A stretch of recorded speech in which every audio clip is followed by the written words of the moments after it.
All right, so what I wanted to show you is a lottery campaign. So this is my lottery campaign that I actually started on May 3rd as kind of a test run, and I want to kind of update you guys on how it was going. I think it's actually fairly successful. It's been really interesting to see the results and to see what I can do with some of this and just decide what I want to keep in the lottery campaign, what I want to pull out, or maybe just want to stop.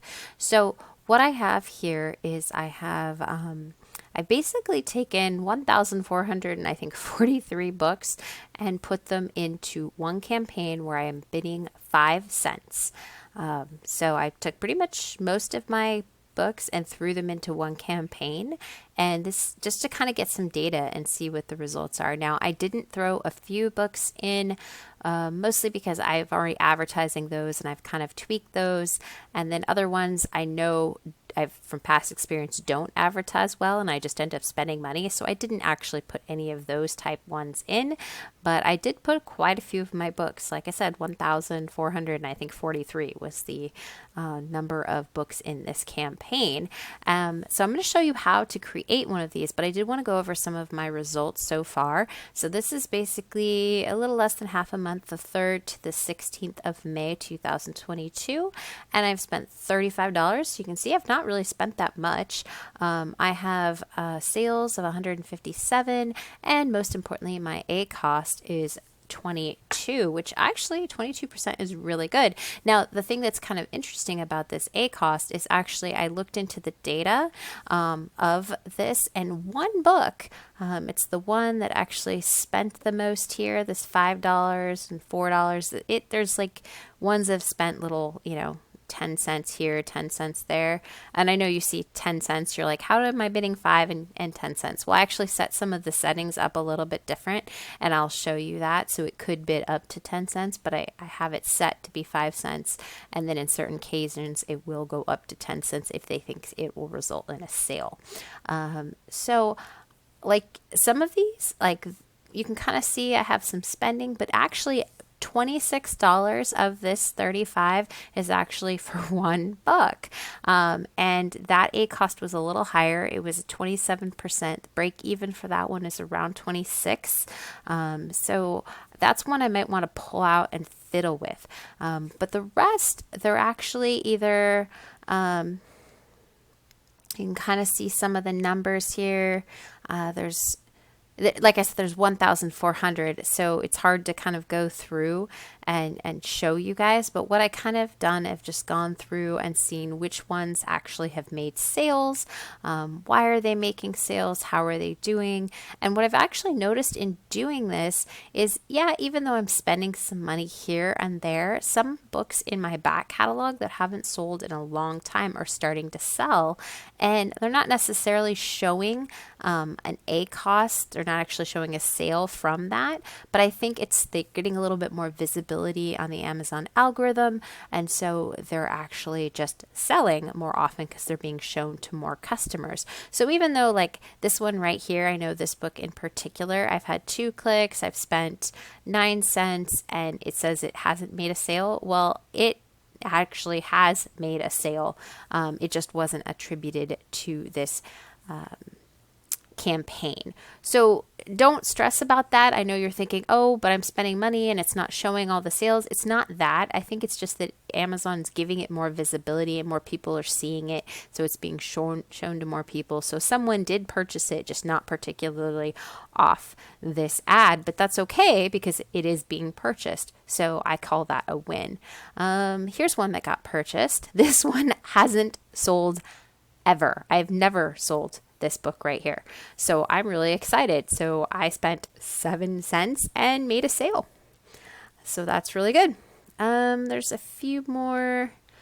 Like I said, this would take forever to go through, but I did want to show you in this how to actually create one of these kinds of campaigns, and that's what I'm going to do next. So stay tuned, and I'm going to go over and create an ad. Okay, I'm here in my main ad. Normally I have a really good A cost, but because I've actually stopped quite a few of my ads, but I did decide to try and do this whole ACOST or ASIN ad, do like all my ASINs.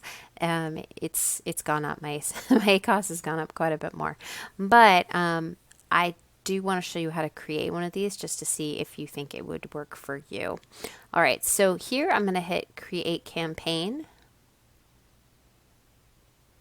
and it's going to go over, and I'm going to choose a sponsored product. And what I called mine is all ASINs or lottery campaign or something like that. It just depends what you want to call it. So this is going to be standard, right? We want standard instead of a custom. Custom means you can only do one book in it, and I want standard. And this ad group name is, I'm going to call it, we'll call it a lottery campaign. Lottery all ASINs. Okay. Now, what you're going to actually do is you're going to, I have my my books blurred out here, but you're just going to go through and add all of your books. Okay.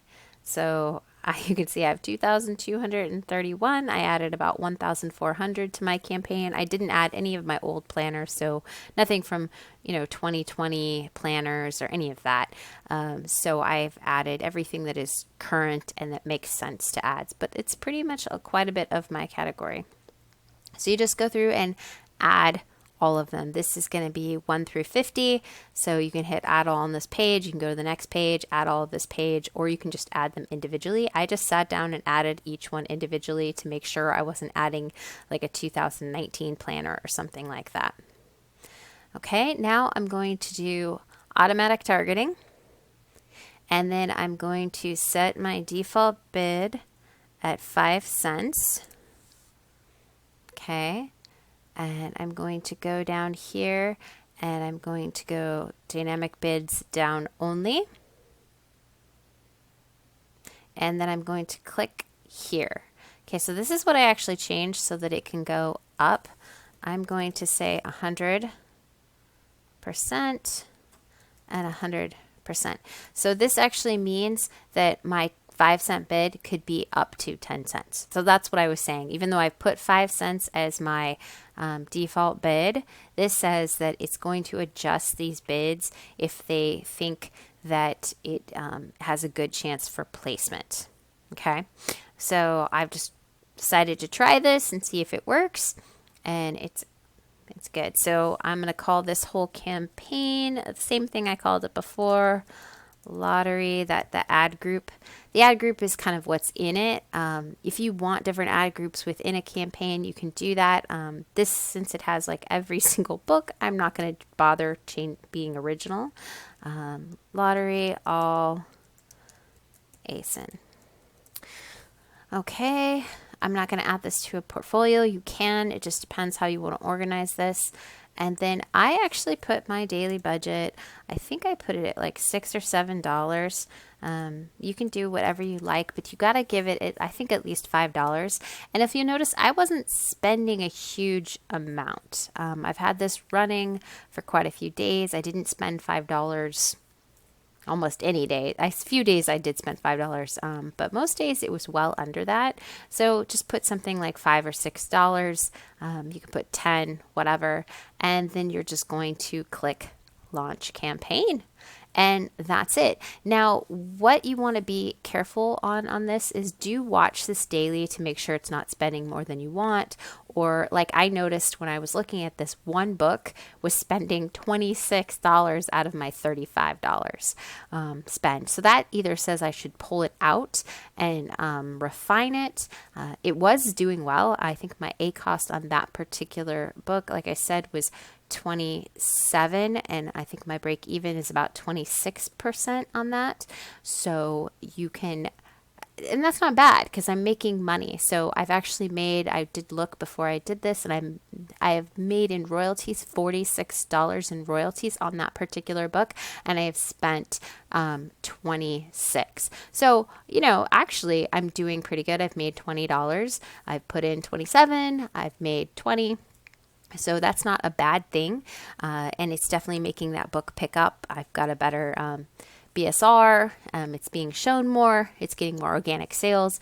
So, it's not necessarily a bad thing, but it's something maybe I want to watch since that's spending most of my budget and see if I want to pull it out or what I want to do with it. But the great thing about this type of campaign is it gets some of maybe your backlogged books that you haven't seen sell in a little while, maybe get them selling. It maybe gives you some data on what's trending, what's not. You can see what impressions you get and decide if you want to advertise a higher amount for that book. But this is kind of a way to throw everything in and see kind of what happens. It's that spaghetti on the wall type thing. And then you look at the data and decide what's spending a lot, what isn't spending a lot, what's profitable, what isn't profitable, and that sort of thing. So like I said, this is kind of a trial for me. I haven't done one of these type campaigns before, but I thought it would be fun to try. And I kind of showed you my results, and I'm pretty happy, I think, with those results. But I do think I may want to pull out that one book that's spending most of the budget and try and just tweak it a little bit, maybe with a manual ad or something like that. But this gave me that data to be able to decide that that was a good idea. All right. Well, I hope this was really helpful for you and you can try something like this. It's really not that hard. It doesn't necessarily spend big. You saw I've spent $35 in 12 days, which maybe is above your budget. And if it is, maybe start smaller than that. But I was okay with this. So I will see you in my next video, and I hope this is helpful for you. All right. Bye.